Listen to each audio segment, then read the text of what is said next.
Hello everyone, गेजन success point में आपका स्वागत है।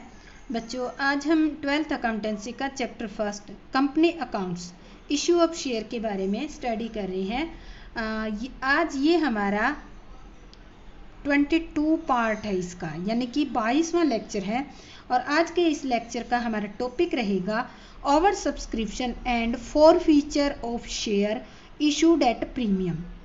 यानी कि इसके अंदर हम क्या क्या पढ़ेंगे। पहले नंबर पे हमने पॉइंट पढ़ा था इशू एट प्रीमियम, ये वाला होगा, शेयर फॉरफीचर होगा और ओवर सब्सक्रिप्शन। यानी कि तीनों को कंबाइंड करके हम स्टडी करेंगे कि अगर ओवर सब्सक्रिप्शन हो और वो शेयर प्रीमियम पे इशू किया गया और फिर फॉरफीट करना हो तो आपको किस तरह से एंट्री करनी होगी। तो आज हम एक इलिस्ट्रेशन की हेल्प से ये वाला जो टॉपिक है ये समझने की कोशिश करेंगे। तो हम इसका इलिस्ट्रेशन देख लेते हैं। तो हमारा इलिस्ट्रेशन है 56। ये है हमारा the Delhi Cloth Mills Limited inviting application for ₹10,000 share of 100 each at a premium of ₹10 each payable as follows. Company क्या कर रही है, कंपनी ने इनवाइट की है एप्लीकेशन, कितनी 10,000 शेयर के लिए एप्लीकेशन इनवाइट की है। शेयर की फेस वैल्यू कितनी है आपकी ₹100 है और प्रीमियम कितना है ₹10 है। तो कंपनी किस किस तरह से देखो ये मंगवा रही है। ₹50 on application, 35 on allotment. 35 allotment है तो इंक्लूडिंग प्रीमियम, तो ये हो जाएगा आपका 25th प्लस 10, यानी कि 25th अलॉटमेंट के हैं और ₹10 किसके हैं, इसके प्रीमियम की हैं। 25th ऑन कॉल, और कंपनी ने कॉल पर ₹25 मंगवाए हैं। Application for 15,000 share were received. Application कितने की आई, 15,000 की। कंपनी ने इनवाइट कितनी की थी, 10,000 की। Applicants for 25th share did not get any allotment. इस 15,000 में से 25th जो शेयर थे उनको कोई शेयर अलॉट नहीं किया गया। अगर उनको कोई शेयर अलॉट नहीं किया गया तो उनकी कैपिटल को रिटर्न कर दिया गया, मनी रिटर्न, ठीक है। Allotment was made pro rata to the remaining applicants. Remaining applicants कितने बच गए, टोटल थे आपके 15,000 शेयर, इसमें से 25th को रिटर्न कर दिया तो बाकी बचे आपके 12,500 शेयर। इनको प्रोरेटा कह रहा है, तो प्रोरेटा कह रहा है तो 12,500 के लिए जिन्होंने अप्लाई किया उनको 10,000 शेयर जो है अलॉट कर दिए गए थे। Mister A was allotted 400 share. यहाँ पे देखो क्या दे रखा है, अलॉटेड शेयर है, ये ध्यान रखना है आपको। He failed to pay the amount due on allotment and call money। तो देखो इसमें ये जो मिस्टर ए था इसके पास 400 शेयर थे, तो ये इसी ग्रुप में है क्योंकि इसको शेयर मिला है तो ये इसी ग्रुप में होगा। जरूर इसने भी तो ज़्यादा के लिए अप्लाई किया होगा, तो वो हम वर्किंग नोट में निकालेंगे। तो इसने ना ही तो अलॉटमेंट पे पेमेंट की ना ही कॉल पे की है। The company forfeited his share and subsequently री इशूड एट 105। तो इसके जो शेयर थे ये 400 कंपनी ने फॉरफिट कर लिए और इनको री इशू कर दिया ₹105 में। Show the journal entry in the books of company. देखो कंपनी शेयर इशू कितने करने चाह रही है, 10,000 शेयर। अप्लाइड कितने हुए, 15,000। कंपनी ने देखो ये यहाँ है, ये एप्लीकेशन है और ये इशू किए गए शेयर। 2500 के लिए जिन्होंने अप्लाई किया इनको कोई शेयर इशू नहीं किया गया, तो इनकी कैपिटल को क्या कर देंगे, रिटर्न कर देंगे। बाकी बचे हमारे 15 में से इनकी रिटर्न कर दी तो बाकी बच गए शेयर 12,500। इनको 10,000 शेयर दिए गए तो इनकी जो है 25th पे जो है एप्लीकेशन मनी एक्सेस आ रही है। तो एप्लीकेशन टोटल 15 की, इशूड आपके 10,000 के। अब देखो कंपनी मांग रही है एप्लीकेशन पे ₹50, अलॉटमेंट पे 35, 25 प्लस 10, ये जो है ₹10 प्रीमियम है। और जो फर्स्ट कॉल है उस पर 25 रुपीज़ मांग रही है। तो देखो कंपनी, सबसे पहले देखो कि कंपनी के पास एप्लीकेशन आई है 15,000 की और 50 पर रुपीज़ जो है कंपनी ने मांग रखे हैं। तो एंट्री होगी आपकी bank account debit to share application account, application money received on, share कितने हैं 15,000 share at the rate of 50 each. तो 15,000 शेयर है 50 ईच, तो कंपनी के पास कैपिटल आई है 7,50,000। ठीक है, अब कंपनी क्या करती है, इस शेयर कैपिटल को, सॉरी इस एप्लीकेशन मनी को शेयर कैपिटल में ट्रांसफर करती है। तो देखो share application account debit to share capital, share capital में कितने लेंगे, क्योंकि शेयर मैक्सिमम कंपनी कर सकती है 10,000 इनटू में 50, तो कंपनी 5 लाख शेयर इशू कर सकती है। ठीक है, 5 लाख रुपीस तक के 10,000 शेयर। अब देखो शेयर अलॉटमेंट पे कितनी एक्स्ट्रा मनी आई है, 2 शेयर अलॉटमेंट। अब देखो ये जो 2500 है इन पर एप्लीकेशन 50 रुपीज एक्स्ट्रा आए हुए हैं, तो वो हम किस में एडजस्ट करेंगे, अलॉटमेंट में 25th। तो यह आ जाएगा आपका 1,25,000 to bank account. To bank account में क्या करेंगे, ये जो 2500 शेयर है जिनके शेयर होल्डर को, जिन्होंने अप्लाई किया था पर इनको कोई भी शेयर नहीं दिया, तो कंपनी इनकी क्या करेगी, कैपिटल को रिटर्न कर देगी, और ये है आपके 50 पर शेयर के हिसाब से आई हुई है। तो इनकी आ गई 1,25,000। तो ये हम लिखेंगे इसकी narration, application money adjusted, application money को एडजस्टेड कर लिया। अब हम करेंगे अलॉटमेंट को ड्यू, क्योंकि एप्लीकेशन हमारी कंप्लीट हो गई है। अब हम करेंगे अलॉटमेंट ड्यू। अलॉटमेंट किस पे करेंगे, 10,000 शेयर है, क्योंकि कंपनी इशू कितने करी है 10,000 शेयर, अलॉटमेंट पे कितने मांग रही है 35 है अलॉटमेंट प्लस प्रीमियम, अलॉटमेंट के 25 और प्रीमियम के 10 रुपीज़।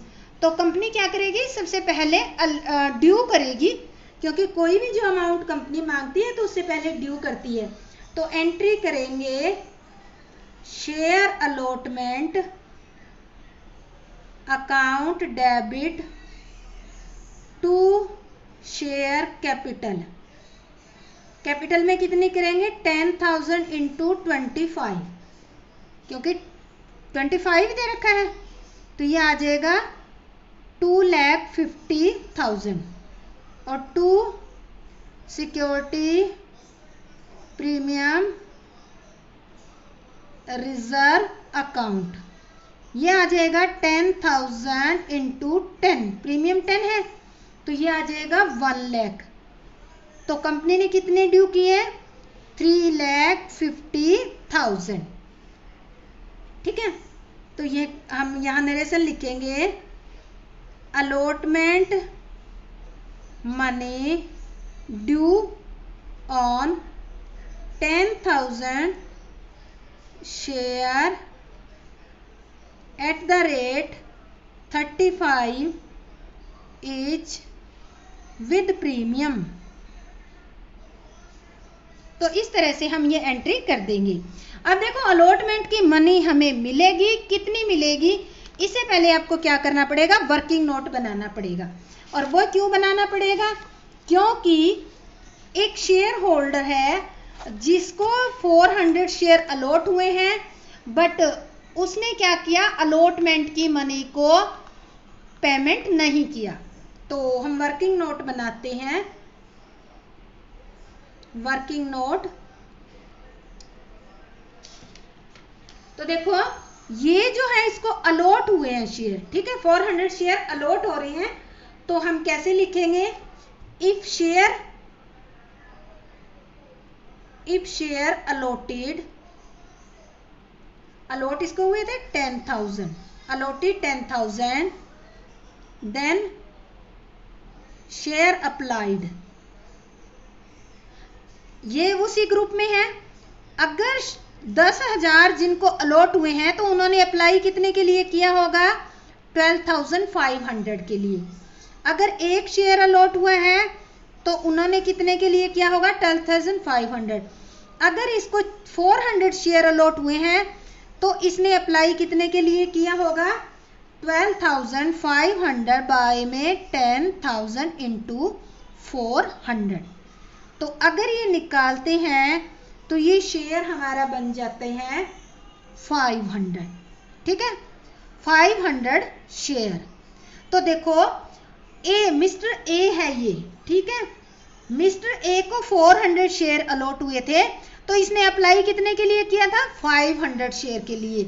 तो इसके 100 शेयर पे एप्लीकेशन मनी एक्सेस में आई हुई है, तो वो निकालते हैं हम, एक्सेस एप्लीकेशन मनी 500 माइनस में 400, अप्लाई 500 के लिए किया तब 400 मिले, तो 100 शेयर पे एप्लीकेशन आपकी है 50 रुपीज़ की, तो 5,000 रुपीज़ जो है एक्सेस में इसने पेमेंट कर रखे हैं मिस्टर एक्स ने, ठीक है। तो ये मिस्टर एक्स ने एक्सेस में पे कर रखे हैं। अब हम देखते हैं, ये हमारा फर्स्ट पॉइंट था। सेकंड पॉइंट के अंदर हम देखते हैं कि जो मिस्टर एक्स था जिसको 400 शेयर अलॉट हो रहे थे, उसके अलॉटमेंट पर कितनी ड्यू बनती है, ठीक है। अभी वो पॉइंट हम देखते हैं। तो mister as amount due on allotment, तो इसको कितने शेयर अलॉट थे, 400 शेयर। अलॉटमेंट पे कितने रुपए मांग रखे हैं, अलॉटमेंट पे विद प्रीमियम 35 मांग रखे हैं, तो टोटल 14,000 रुपीज जो है ड्यू हुई। मिस्टर एक्स के पास कंपनी ने 14,000 का नोटिस भेजा कि आप पेमेंट करो, बट इसने क्या किया, पे नहीं किया। तो कंपनी अब क्या करती है, ये जो पहले एडवांस में मिले हुए थे ना इसके मिस्टर ए के, पहले तो ये एडजस्ट करती है, less excess money received on application, कितनी आ रही थी, ये देखो 5,000 एक्सेस में आ रही थी, तो कंपनी ये 5,000 लेस कर दिए, बाकी कितने बचे, 9,000। 9,000 जो है वो इसने पे नहीं किए, तो हम लिखेंगे अमाउंट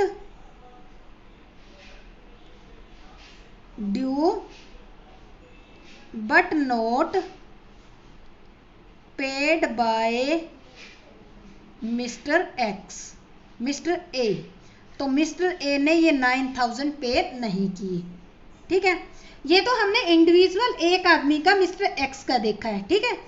अब हम करते हैं पूरी कंपनी का, टोटल अमाउंट कितना ड्यू होता है, जो अभी हमने किया है ना, पीछे एंट्री की, आपको ध्यान होगा उस एंट्री में हमने कितना ड्यू किया है, एंट्री में ड्यू किया हमने 3,50,000, ठीक है। तो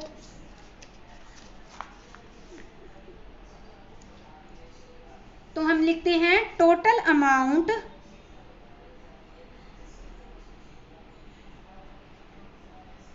ड्यू ऑन अलॉटमेंट।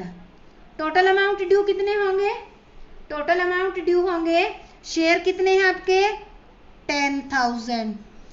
कितने रुपए मांगे हैं कंपनी ने? 35। तो टोटल ड्यू होंगे 3,50,000। ठीक है।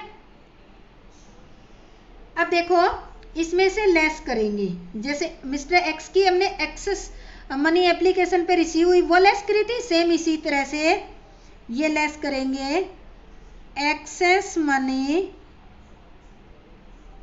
रिसीव्ड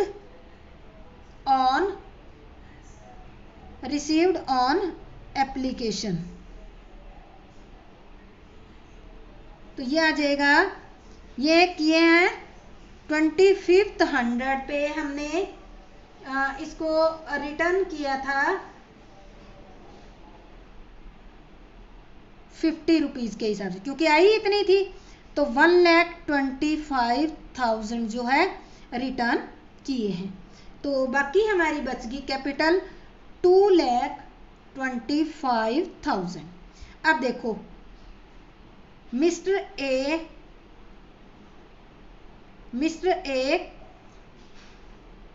इसने पे नहीं किए। Mister A note paid allotment money. Mister A ने कितनी पे नहीं की? 9,000। तो कंपनी को अब कितनी रिसीव होएगी? कंपनी को अब रिसीव होएगी 2,16,000। यहां पर हम लिखेंगे कैश रिसीव्ड ऑन अलॉटमेंट। तो अब कंपनी को 2,16,000 जो है वो अमाउंट रिसीव होएगी। तो इस तरह से अब हम देखो एंट्री करते हैं अलॉटमेंट की रिसीव करने की। तो देखो हमने यहाँ ड्यू कर दिया था, share allotment account debit to share capital account to security premium due कर दिया था। अब अमाउंट जो है अलॉटमेंट की रिसीव होगी वो कितनी होगी वो हमने वर्किंग नोट में निकाल ली है। ठीक है, 2,16,000। तो अब हम एंट्री करेंगे इसकी 2,16,000 से जो अमाउंट रिसीव होगी। तो हम एंट्री करेंगे bank account debit to share allotment 2,16,000। 2,16,000। तो यहाँ लिखेंगे allotment money received. Allotment money received. तो इस तरह से ये एंट्री हमारी कंप्लीट हो जाएगी। अब हम क्या करेंगे? फर्स्ट कॉल ड्यू करेंगे। ठीक है, फर्स्ट कॉल कंपनी ने कितनी मांगी है? फर्स्ट कॉल मांगी 25 रुपीज। तो हम एंट्री करेंगे share first and final call account debit to share capital call money due on 10,000 share at the rate 25th each. तो कितने पे होगी? 10,000 शेयर पे, तो ये होगी 2,50,000। कंपनी ने ड्यू कर दी। अब देखो जब कंपनी ने मांगा तो एक शेयर होल्डर था, एक शेयर होल्डर जिसके पास 400 शेयर है, इसने 25th कॉल मनी जो है 10,000 रुपीज मांगने के बाद पे नहीं किए। तो अब क्या करेगी कंपनी? अब 10,000 नहीं दिए तो कंपनी को मिले कितने? Bank account debit to share first and final call account. तो कंपनी को मिले 2,40,000।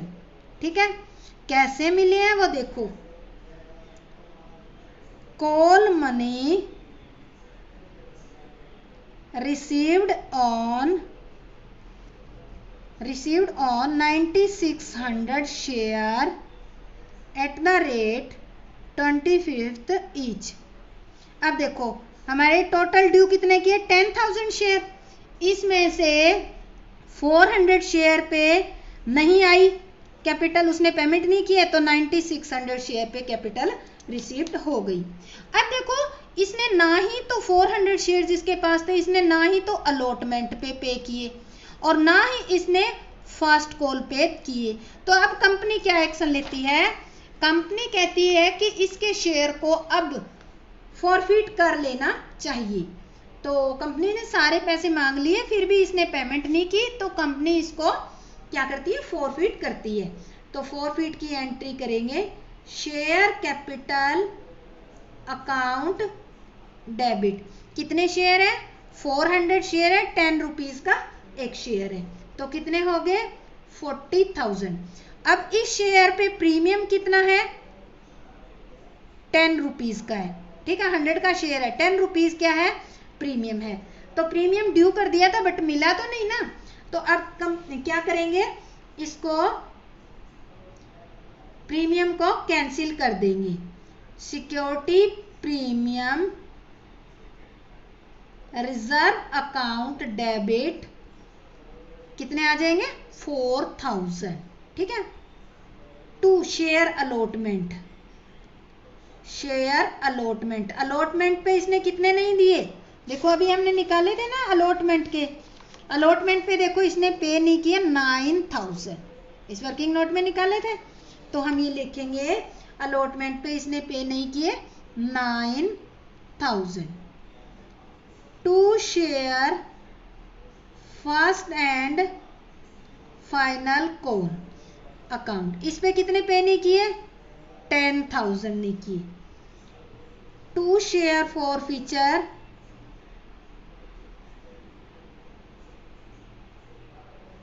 टू शेयर फॉरफीचर 44 माइनस 19, तो 25,000 कंपनी ने क्या किया, कंपनी ने फॉरफिट यानी कि फॉरफिट कर लिए। तो नरेशन में लिखेंगे फॉरफीचर ऑफ 400 शेयर, ठीक है। अब देखो कंपनी क्या करती है, इन 400 शेयर को री इशू करती है, क्या करती है, री इशू, और कितने में करती है, 100 फेस वैल्यू है और इसको 105 में री इशू कर रही है। तो 5 रुपीज क्या हो गया इसका, 5 रुपीज प्रीमियम ले रही है कंपनी। तो एंट्री कैसे करेंगे हम, री इशू की entry, bank account debit 400 into 105, इतने रुपीज कंपनी के पास आ रहे हैं, 42,000। टू शेयर कैपिटल 400 इंटू में 100, 40,000, और टू सिक्योरिटी 1000, और to security premium reserve account, ये आ जाएगा 400 इंटू में 5, तो ये आ जाएगा 2000, ठीक है। 400 शेयर री इशू, कंपनी ने क्या कर दिए, 400 शेयर को री इशू कर दिए, आप दे सकते हो एट 15 ईच, ये भी दे सकते हो, ठीक है। तो इस तरह से कंपनी ने क्या किया, सारे के सारे 400 शेयर पहले तो फॉरफिट कर लिए और उसके बाद कंपनी ने क्या किया, इन सभी शेयर को री इशू भी कर दिया। अब एक खास पॉइंट आता है कि ये जो 25,000 कंपनी ने फॉरफिट किया था, अब ये बच गया क्योंकि ये 400 शेयर के लिए ही था और 400 शेयर ही री इशू हो गए और इसमें कहीं कुछ रुपया एडजस्ट भी नहीं हुआ, तो पूरी की पूरी अमाउंट को कंपनी क्या करेगी, कैपिटल रिजर्व में डाल देगी। Share forfeiture account debit to capital reserve, तो 25,000 कंपनी एज इट इज जो है इसमें डाल देगी। तो यहाँ नरेशन लिखेंगे, शेयर फॉर फीचर अमाउंट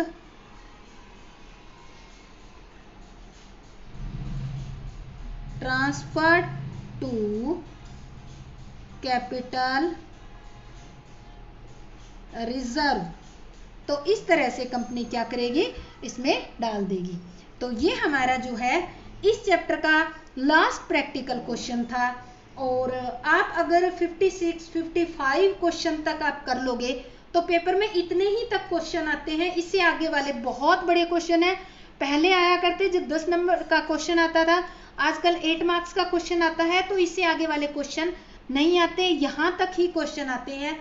तो अगर आपको बहुत अच्छे तरीके से तैयारी करनी है तो कम से कम 56 क्वेश्चन तक आप तैयार कर लो। इसे आगे करना चाहो हाँ तो आप कर सकते हो।